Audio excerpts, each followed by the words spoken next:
Cette fois, ma blouse, elle est en bas. C'est bien, on dirait du temps de la communion privée. On avait des gants blancs pour porter le siège.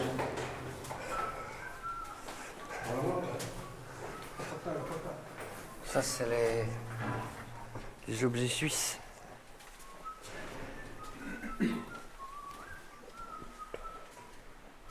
Pour travailler le chanvre, pour pulvériser les vignes.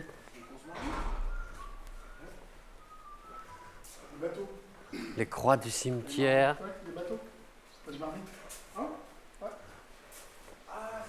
Les petites luges, regarde, une jolie petite luge avec un os. Mais à Canala, peut-être que les luges, c'est pas connu. Des varlopes.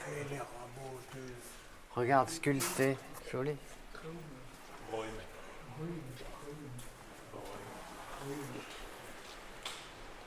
Une petite cordelette. Le 30.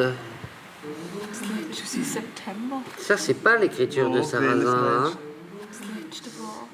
C'est pas l'écriture de Sarrazin, ça, si. On va faire plusieurs séjours ici. Ça, c'est le premier que nous faisons. On ressort les objets qui nous ont particulièrement frappé en regardant les fiches que j'avais faites. J'ai tout un paquet de fiches que j'avais faites au fur et à mesure. Donc on regarde, on se dit tiens, ce serait bien de revoir telle ou telle pièce. Et puis comme Patrice Moissadi est avec nous et qu'il est originaire de Canala, on fait en sorte de pouvoir lui montrer en priorité les objets qui viennent de sa région. C'est forcément un truc qui est lié à la guerre. La guerre. Les propulseurs, c'est... Peut-être que le gars, il a dû choper les 3 guerriers qui avaient les propulseurs et il a dû les... Pas encore vu, ça. Ça, non. Ouais.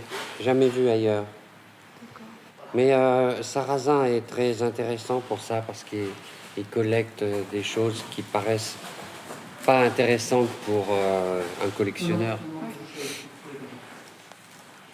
Alors que ce sont des objets uniques maintenant. Donc à l'intérieur, il y a des fibres. C'est indéniablement du poil de roussette. C'est une tresse ou un enveloppement de poil de roussette. Et dans l'autre, il y a une fibre végétale. Pour nous, c'est la deuxième plus importante collection en volume. Alors, la première est en Vienne. Mais la différence entre les deux, c'est qu'à Vienne, il n'y a aucune note sur l'origine des objets, sur 1000 objets. Et ici, sur 750 objets, on a toutes les origines, tous les lieux de collecte, les conditions dans lesquelles ça a été fait, la date, le nom du village, le nom des gens la plupart du temps. À Vienne, il n'y a rien de ça. C'est ce qui fait la différence entre une collecte scientifique et une collecte, comment on appelle ça ? De ramassage, de glanage, voilà. Eh ben oui, c'est les objets qu'on a choisis de cette merveilleuse collection. On aurait pu en prendre plein d'autres, mais il a bien fallu faire un choix. Donc on a privilégié des objets qu'on n'avait pas vus et des objets qu'on ne trouve pas dans d'autres collections, comme cette extrémité de poteau central qui a été acquis à la tribu de Waraï, à Wailou, en 1912. Donc c'est une pièce absolument unique, on n'en connaît pas d'autres. Là, aujourd'hui, on est dans des conditions idéales, avec plus de temps à passer ici, plus de moyens.